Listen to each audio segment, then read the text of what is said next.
Chamala Kiran Kumar Reddy BRS working president KTR పై మండిపడ్డారు.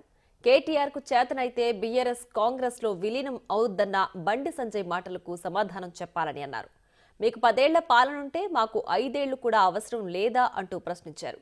CM Revanth తో కేటీఆర్ కు పోలిక లేదని, కాంగ్రెస్ లో సామాన్యుడు కూడా సీఎం కాగలడని నమ్మకం ఇచ్చిన వ్యక్తి రేవంత్ అని తెలిపారు.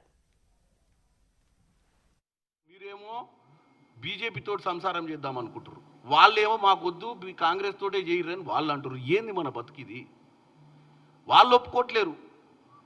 వాళ్ళు ఏమో నిన్న ఒక పెద్ద మనిషి ఆయన బండి సంజయ్ గారు మంత్రి పదవి వచ్చింది కానీ మతిస్థిమితం ఆయనకు బాగాలేనట్టుంది. ఆయన గురించి మాట్లాడు. ఫస్ట్ రేవంత్ రెడ్డి గారికి మతిస్థిమితం గురించి మాట్లాడుతున్నావు. రేవంత్ రెడ్డి గారి గురించి కాదు నువ్వు మాట్లాడాల్సింది, బండి సంజయ్ గారి గురించి. ఎందుకంటే మీ నాయనకేమో వర్కింగ్ ప్రెసిడెంట్ అట ఏఐసీసీలా, మీ చెల్లెకేమో రాజ్యసభ అట, నీకేమో ఇక్కడ పీసీసీ ప్రెసిడెంట్ అట, మీ బావకేమో మంత్రి పదవట. మరి ఇవన్నీ మెనూ కార్డు మాదిరిగా ఆయన చెప్పిండు. మరి ఆయన గురించి మాట్లాడుర్రి. ఇవాళ రేవంత్ రెడ్డి గారు ఒక సామాన్య కుటుంబంలో, వాళ్ళ నాయన ముఖ్యమంత్రి కాదు, వాళ్ళ కుటుంబంలో ఇటు 10 శతాబ్దాలు అటు 10 తరాలు ఇటు 10 తరాలు ఎవ్వరు పెద్ద నాయకుడు లేడు. ఒక సామాన్యమైనటువంటి మనిషి ఈరోజు ముఖ్యమంత్రి అయిండు ఈ రాష్ట్రానికి. నాలాంటి ఎంతోమంది యువకులు ఇక్కడ ఉన్నాం, గాంధీభవన్లో పనిచేసే వాళ్ళు, మా అందరికీ ఆదర్శమైన. మాకు కూడా కుటుంబాలు ఏం లేవు వెనుక.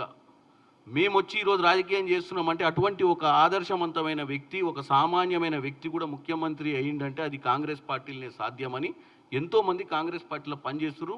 కాంగ్రెస్ పార్టీలో పనిచేయడమే కాదు, చూసే ప్రతివానికి కూడా ఈ రాష్ట్రంలో ముఖ్యమంత్రి కావాలంటే ఏ బ్యాక్గ్రౌండ్ లేకుండా కావచ్చు అని చూపించినటువంటి వ్యక్తి రేవంత్ రెడ్డి గారు. మరి నీకేం అధికారం ఉందని మాట్లాడుతున్నావు నాకు అర్థం కావట్లేదు. ఆయన ఎంత ఆలోచించి ఎంత వ్యవస్థ నడిపితే ఈ స్థాయికి వచ్చి ఉంటాడు? కాంగ్రెస్ పార్టీలో పీసీసీ ప్రెసిడెంట్ అయ్యి మీ దౌర్భాగ్య పాలన మీద పోరాటం చేసి ఒక చిత్తశుద్ధితోటి పనిచేస్తేనే ఈరోజు ముఖ్యమంత్రి అయ్యిండు.